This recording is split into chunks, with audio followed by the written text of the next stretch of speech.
For generations, we've been told a simple story. Human civilization began in primitive conditions.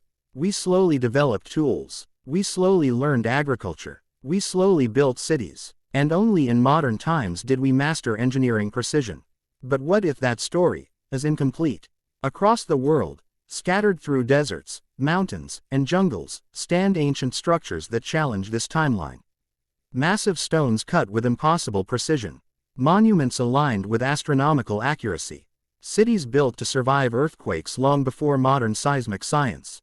These are not myths. They are real, measured, documented. And today, we explore 7 ancient engineering feats that continue to raise serious questions about the limits of ancient human knowledge. 1. The Serapeum of Saqqara, Egypt.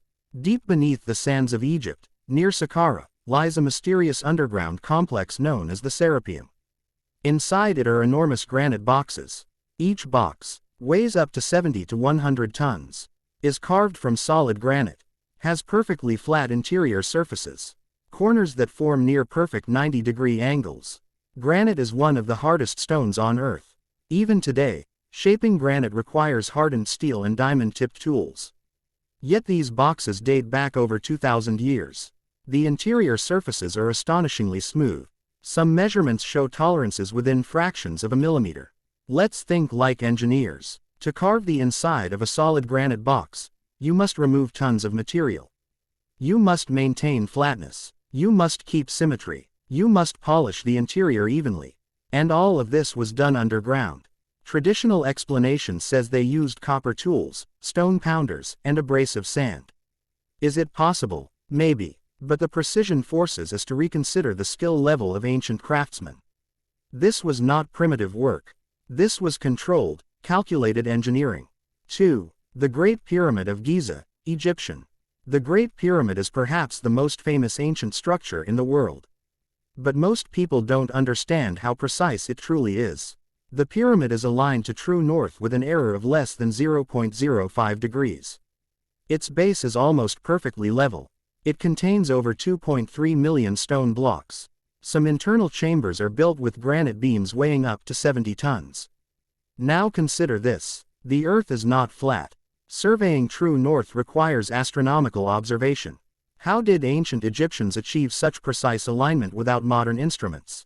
The mainstream explanation suggests observation of stars, careful rope measurements, skilled geometry, and perhaps that is correct.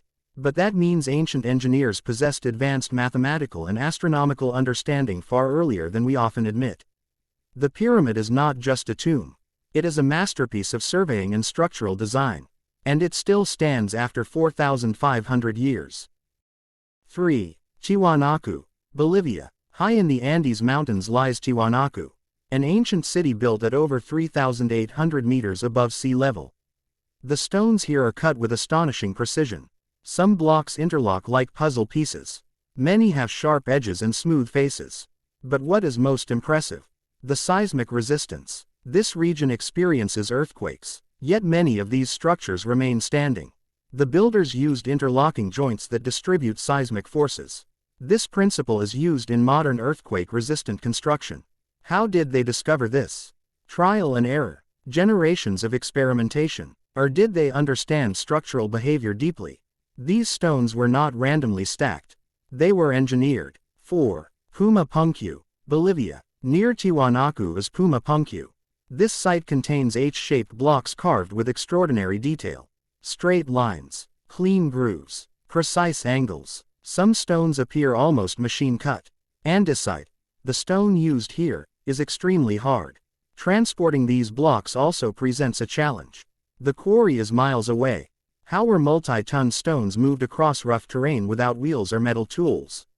Ramps, human labor, log rollers, maybe. But the logistics would require organization, planning, and advanced coordination. This was not accidental architecture. This was deliberate engineering. 5. Baalbek, Lebanon. In Baalbek, we find some of the largest stones ever moved by humans. The trilithon stones weigh approximately 800 tons each. Even modern cranes struggle with such weight. Yet these stones were lifted and positioned with remarkable accuracy. How? The Roman explanation suggests ramps, pulleys, human and animal labor, but the scale is mind-bending. Engineering is not just about cutting stone. It is about moving it, balancing it, positioning it, and doing so safely. Baalbek demonstrates not only strength, but planning and structural understanding. 6. The stone walls of Cusco, Peru. In Cusco, we see something extraordinary. Walls made of irregular stones. Each stone uniquely shaped, no mortar, yet the stones fit together so tightly that a knife blade cannot enter between them. This technique is called polygonal masonry.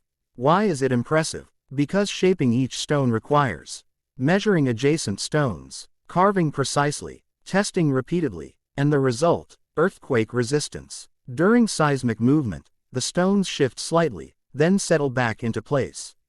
Modern engineers study this technique. Ancient builders mastered it centuries ago. 7. Göbekli Tepe, Turkey. Göbekli Tepe changes everything. It dates back over 11,000 years.